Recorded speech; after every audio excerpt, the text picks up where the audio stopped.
حضرت موسیٰ علیہ السلام، حضرت عیسیٰ علیہ السلام، حضرت یحییٰ زکریا علیہ السلام انبیاء کے جس قرآن میں درج ہے کہ جب ان کی امتیں اسلام لا چکی ہوتی، اللہ کے دین کو قبول کر چکی ہوتی تھی اور آتی تھی نبی کے پاس، یا نبی یہ فطرت ہے، میں نے پہلے عرض کی ہے، فطرت سے میں نے تقریر شروع کی تھی، فطرت انسانی ہے، یا نبی اللہ ہم اجر دینا چاہتے ہیں آپ کو، کیا اجر دیں آپ کی محنتوں کا؟ آپ نے دین جو سکھایا ہے، آپ نے ہمیں اسلام جو بتایا ہے، آپ نے ہمیں توحید جو سکھائی ہے، تمام انبیاء کا جواب یہی ہوتا تھا، ما لنا اجرا الا علی اللہ، ہمیں تم سے کوئی اجر نہیں چاہیے، ہمارا اجر اللہ کی ذات پہ ہے۔ میری بات آپ کو سمجھ آ رہی ہے؟ میرے پر صلوات پڑھ لیں۔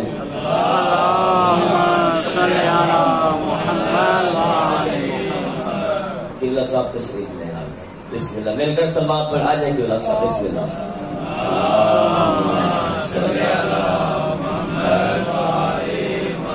علماء حقہ کی صحت و سلامتی کے لیے بلند تر صلوات۔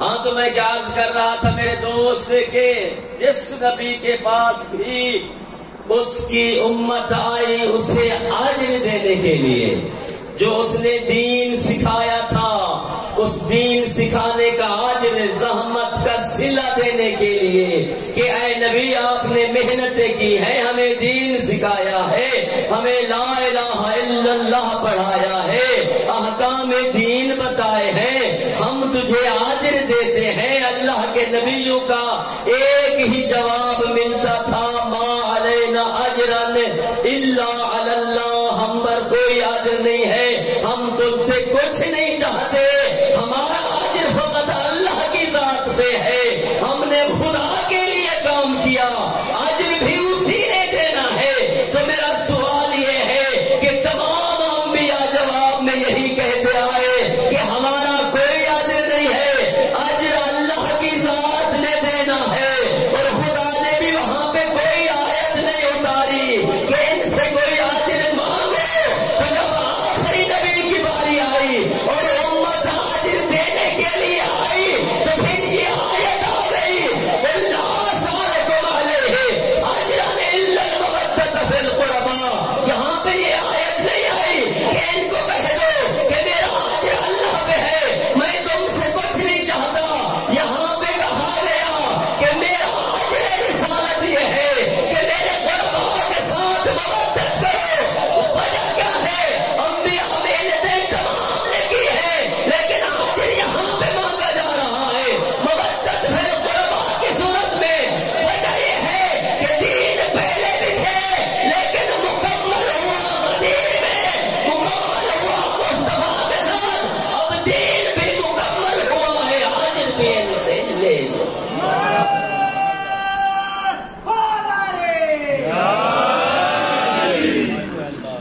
اور پھر یہاں پہ ایک جملہ اور بھی میں عرض کر دوں کہ یہ نہیں کہا گیا میری محنتوں کا اجر نمازیں ہیں، رسول یوں بھی فرما سکتے تھے نا، میں نے جو زحمتیں کی ہیں تمہیں نمازیں سکھائی ہیں، جو میں نے کوشش کی ہے، تم یہ مال و دولت سونا لے آئے ہو، اسے چھوڑو، جا کے نمازیں پڑھتے رہو، اجر ادا ہو گیا، کہا ہے ایسا؟ یا پیغمبر نے یہ بھی نہیں فرمایا کہ میری محنتوں کا اجر روزے ہیں، میں نے روزے سکھائے ہیں نا، اس کا اجر دینے آئے ہو، ہاں اب جو ہے تم جاؤ روزے رکھتے رہو، ساری زندگی بس اسی دین پہ عمل کرتے رہو، میرا اجر جو ہے وہ ادا ہو جائے گا۔ نہ زکوٰۃ، نہ نماز، نہ روزے، نہ یہ کہا کہ لا الہ الا اللہ میں نے تمہیں سکھایا، اب میری محنتوں کا اجر یہ ہے کہ تم ساری زندگی لا الہ الا اللہ مسجد میں بیٹھ کر کرتے رہو، میرا اجر ادا ہو جائے گا۔ میرا سوال سمجھ آ رہا ہے؟ ہاں تو ایسے نہیں فرمایا، نہ لا الہ الا اللہ اجر بتایا، نہ محمد رسول اللہ اجر بتایا، نہ یہ کہا کہ مسجدوں میں رہنا اور نمازیں پڑھتے رہنا اجر ادا ہو جائے گا، نہ یہ کہا کہ روزے رکھتے رہنا اور اجر ادا ہو جائے گا۔ الا المودۃ فی القرباء، جملہ عرض کر رہا ہوں، اجر رسالت مودۃ فی القرباء کو کیوں قرار دیا گیا؟ اللہ کے حبیب نے بتایا کہ جب تم میری قربا کے ساتھ مودت اور محبت رکھو گے اور میرے بعد جب دین سیکھنا چاہو گے تو ان کے پاس جاؤ گے، جن کی مودت واجب ہے وہ تمہیں وہ دین دیں گے جو دین میں مصطفیٰ دے کے جا رہا ہوں۔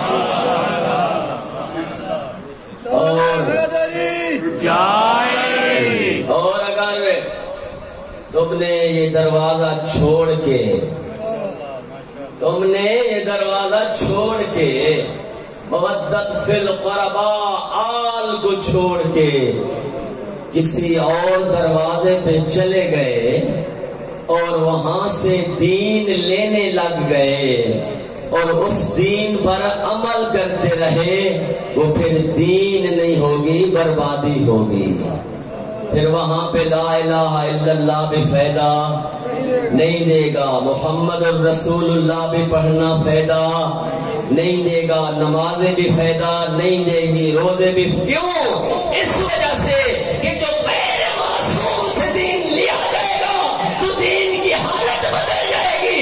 جو معصوم سے دین لوگے، جیسے اللہ کی ذات نے نبی کو دیا وہی دین بغیر کسی تبدیلی کے معصوم تمہیں سکھائے گا۔ مل کر صلوات پڑھ لیں۔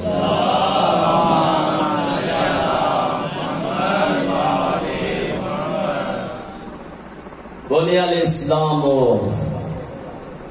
علی خمسۃ اشیاء، میں نے حدیث یہ تلاوت کی تھی سرنامہ کلام میں، فرمایا اسلام کی بنیاد 5 چیزوں پہ رکھی گئی ہے۔ الصلاۃ، پہلا نماز، الزکوٰۃ، دوسری چیز جس پر اسلام کی بنیاد ہے وہ زکوٰۃ ہے، تیسرا الصوم، وہ چیز جس پر اسلام کی بنیاد ہے وہ روزہ ہے، چوتھا الحج، جس پر اسلام کی بنیاد ہے وہ حج ہے، اور 5ویں حبنا اہل البیت، ہم اہل بیت کی محبت۔ مل کر صلوات پڑھ لیں۔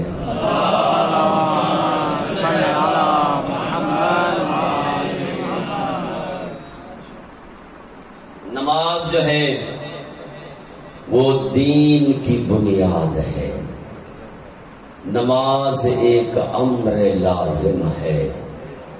اسلام اور کفر کے درمیان فاصلہ نماز ہے۔ اقیموا الصلاۃ ولا تکونوا من المشرکین، نماز قائم کرو اور مشرکین میں سے نہ بنو۔ قال رسول اللہ صلی اللہ علیہ وآلہ وسلم، اللہ کے حبیب نے فرمایا اذا کانا یوم القیامہ، جب قیامت کا دن ہوگا، یخرج من جہنم من دابہ اسمہا جریش، جہنم سے ایک حیوان نکلے گا جس کا نام جریش ہوگا، رأسہا فی السماء السابعہ، جس کا سر جو ہے وہ 7ویں آسمان میں ہوگا، وَذَنَبُهَا فِي الْأَرْضِ السَّافِلَةِ، اور جس کی دم جو ہے وہ آخری زمین میں ہوگی، فَمُّهَا مِنَ الْمَشْرِقِ إِلَى الْمَغْرِبِ، جس کا منہ جو ہے وہ مشرق سے لے کر مغرب تک کھلا ہوگا، یقول فی الارصاد بالصوت الاعلی، کھلے میدان میں آ کے لمبی آواز سے کہے گا اینا اہلی اینا اہلی اینا اہلی، کہاں ہے میری غذا کہاں ہے میری غذا کہاں ہے میری غذا۔ جب یہ آواز سنیں گے جبرائیل تو حضرت جبرائیل علیہ السلام میدان معاشر میں نازل ہوں گے. فیقول، وہ پوچھیں گے لمن اردت یا جریش، اے جریش بتا کون سے لوگ تیری غذا بنیں گے. وہاں پہ وہ جواب دے گا اردت خمسۃ نفر من امت محمد المصطفیٰ صلی اللہ علیہ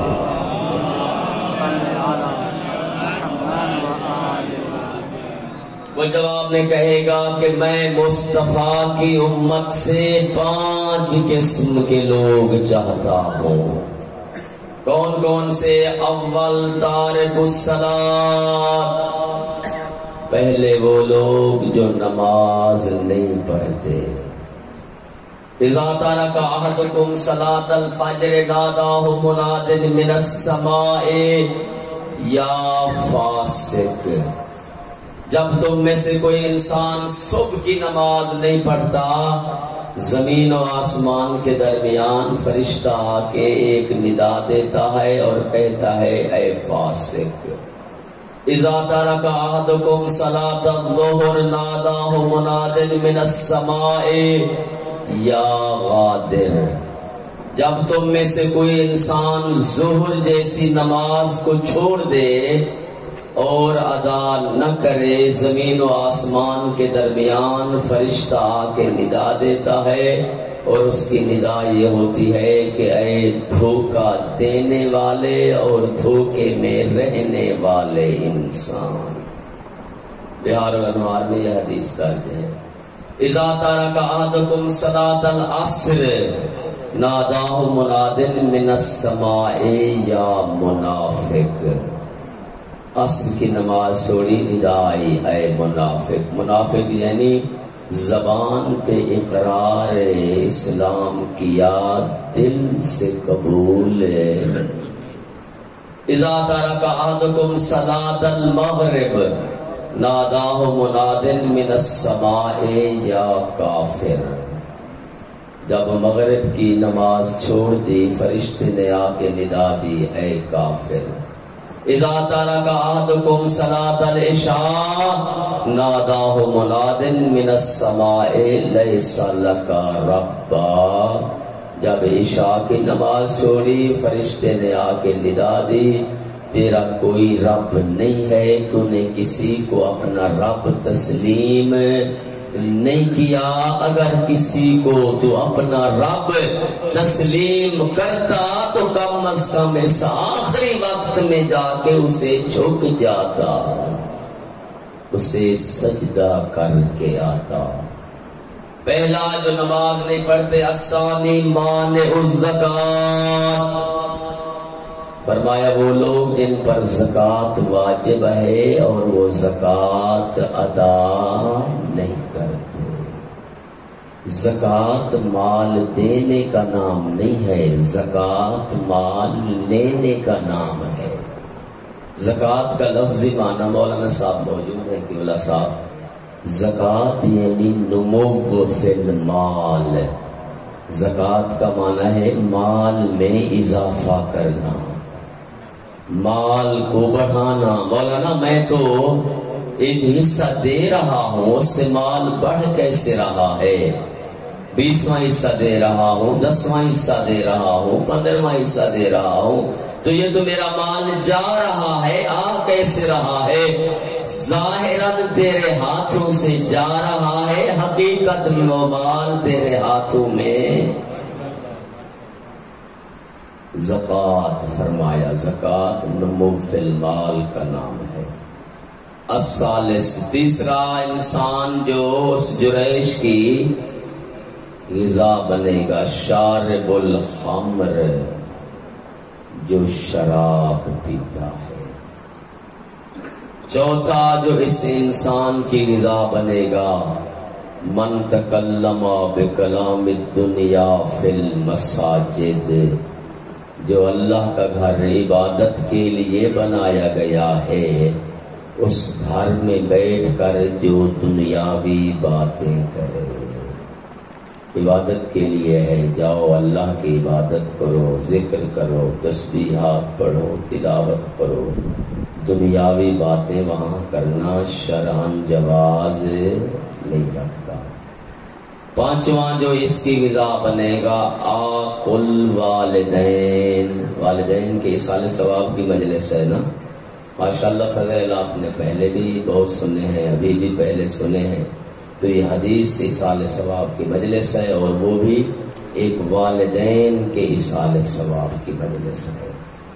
آقل والدین، وہ انسان جو اپنے والدین کا نافرمان ہے، وہ اس سے جریش کی غذا بنے گا۔ لہذا دعا ہے اللہ کی ذات ہمیں سیرت محمد و آل محمد علیہ السلام پر چلنے کی توفیق عنایت فرمائے۔ بلند تر صلوات پڑھتے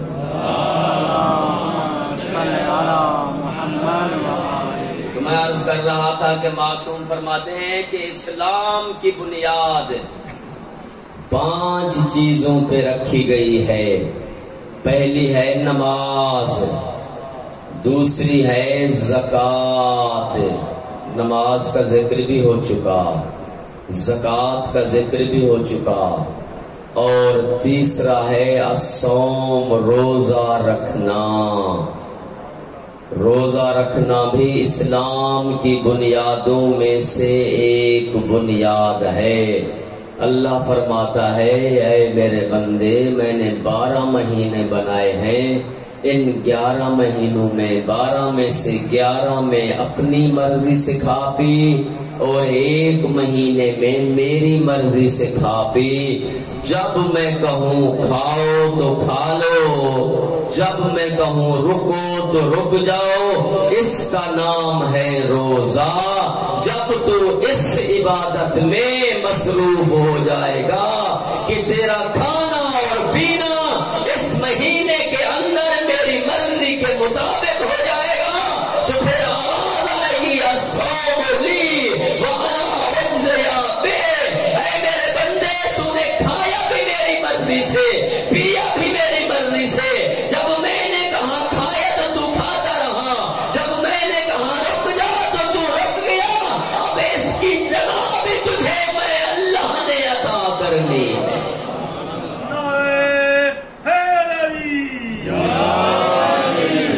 اور وہ جزا کیا ہوگی؟ الصوم جنت من النار، روزہ جو ہے جہنم سے بچنے کی ایک ڈھال ہے۔ پیغمبر اسلام صلی اللہ علیہ وآلہ وسلم مل کر درود بھیجیں۔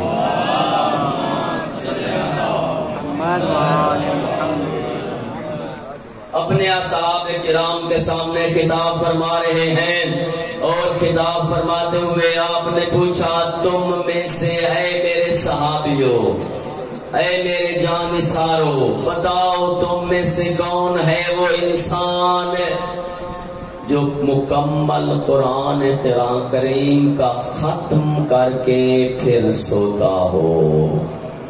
سونے سے پہلے یہ قرآن کریم کے ختم کا ثواب اپنے نام اعمال میں درج کرا کے سوتا ہو۔ تمام اصحاب کرام خاموش ہیں۔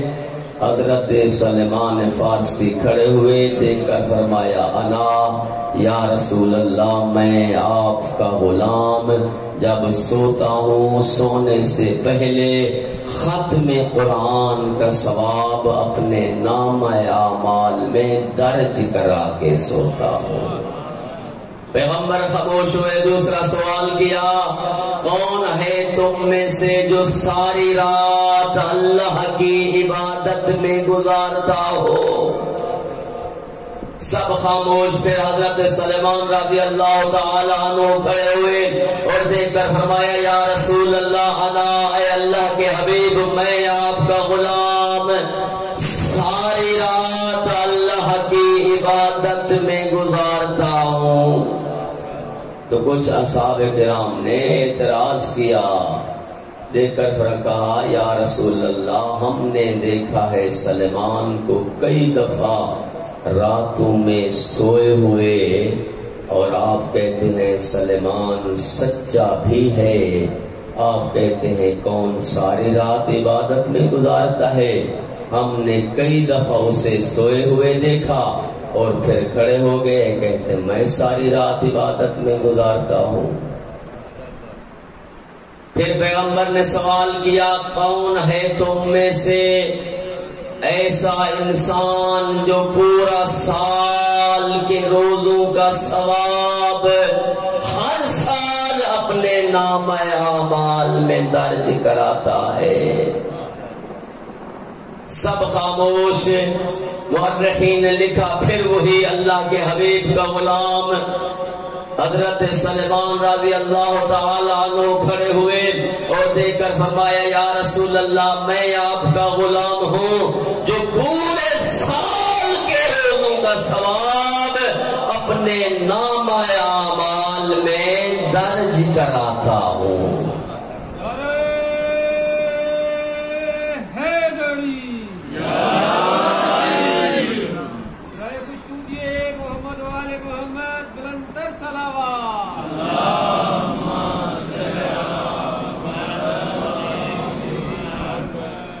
اب کچھ لوگ جو پہلے خاموش بیٹھے تھے انہوں نے اعتراض نہ کیا تھا سلیمان پہ، اب وہ بھی بول پڑے.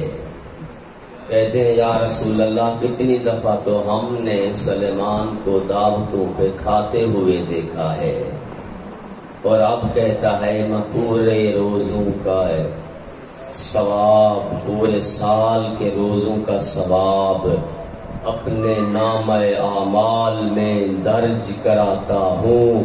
اللہ کے حبیب نے فرمایا اعتراض نہ کرو، میرے سلیمان سے پوچھو تمہیں ہر سوال کا جواب ملے گا. رکیا گائے سلیمان بتا، تو نے کہا روز ہر شب سونے سے پہلے ختم قرآن کا ثواب اپنے نام اعمال میں درج کراتا ہوں. کیسے ممکن ہے کہ ایک رات میں تم سو بھی لو اور سونے سے پہلے مکمل قرآن کا ختم بھی کر لو؟ دیکھ کر فرمایا تم میرے حبیب کی باتیں، تم میرے رسول کی باتیں سنتے ہو لیکن ان پہ توجہ نہیں کرتے.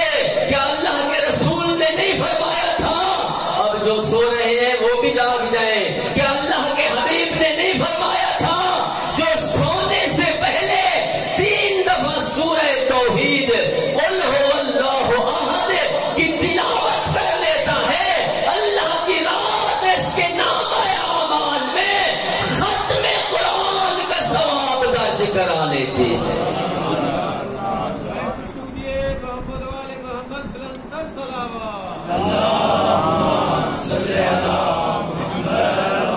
اب میں جب سوتا ہوں یہ مشکل ہے، جب انسان سوئے 3 دفعہ سورہ توحید پڑھ دے قل هو اللہ احد اللہ الصمد لم یلد ولم یولد ولم یکن له کفوا احد، 3 دفعہ یہ پڑھ لینا ختم قرآن کا ثواب. عمل بہت کم ہے لیکن ثواب بہت بڑا ہے. اچھا اے سلیمان ہم نے تمہیں کئی دفعہ سوئے ہوئے دیکھا راتوں میں، تو ساری رات اللہ کی عبادت کیسے کرتا ہے؟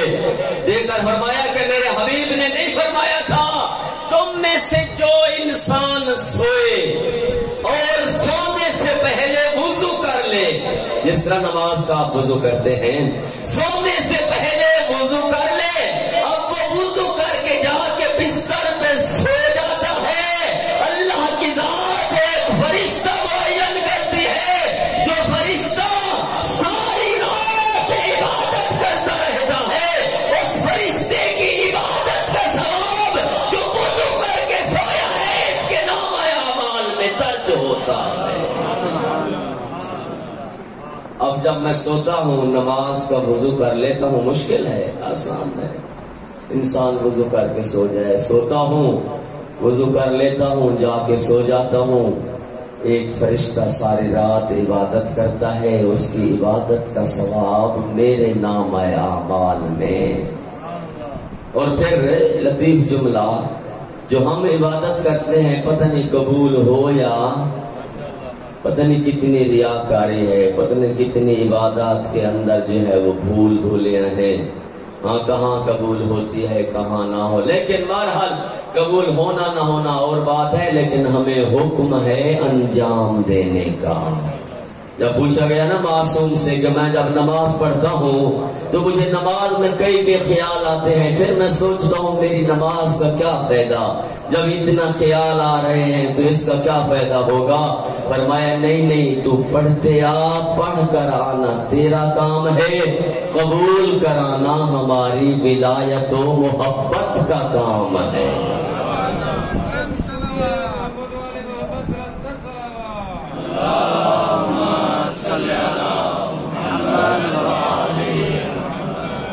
ہاں تو جو ہم عبادت کرتے ہیں پتہ نہیں قبول ہو نہ ہو، لیکن جو فرشتہ کر رہا ہے وہ یقیناً قبول ہے. اے سلیمان تو پورا مہینہ اور پورا سال روزوں میں کیسے گزارتا ہے؟ فرمایا اللہ کے حبیب کا فرمان ہے تم میں سے جو انسان ہر مہینے میں 3 روزے رکھ لے اس کے نام اعمال میں پورے مہینے کے روزوں کا ثواب درج ہو جاتا ہے. سلیمان نے یہ کہا، پیغمبر نے فرمایا السلیمان منا اہل البیت، بلند تر صلوات پڑھ دیں.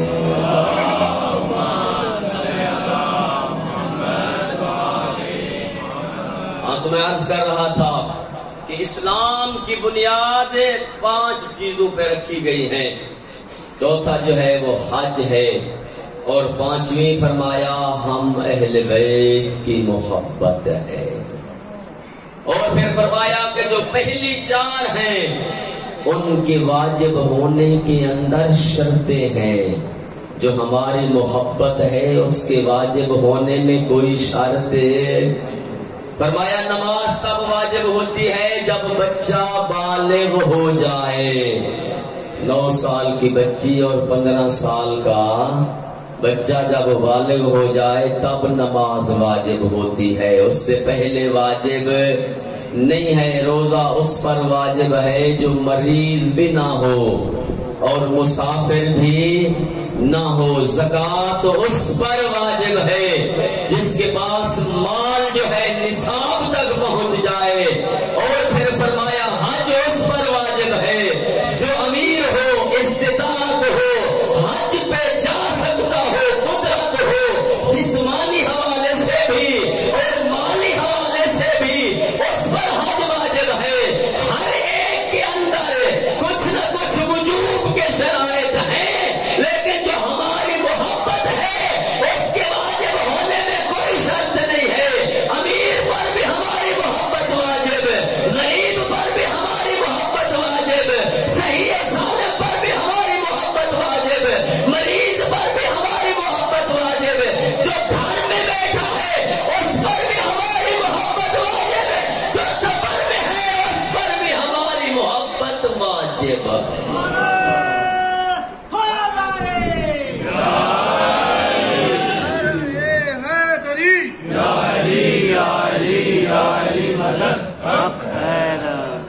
اگر دنیا اجر رسالت ادا کرتی تو زہرا کی بیٹیاں بازاروں میں نہ آتی. عزاداران حسین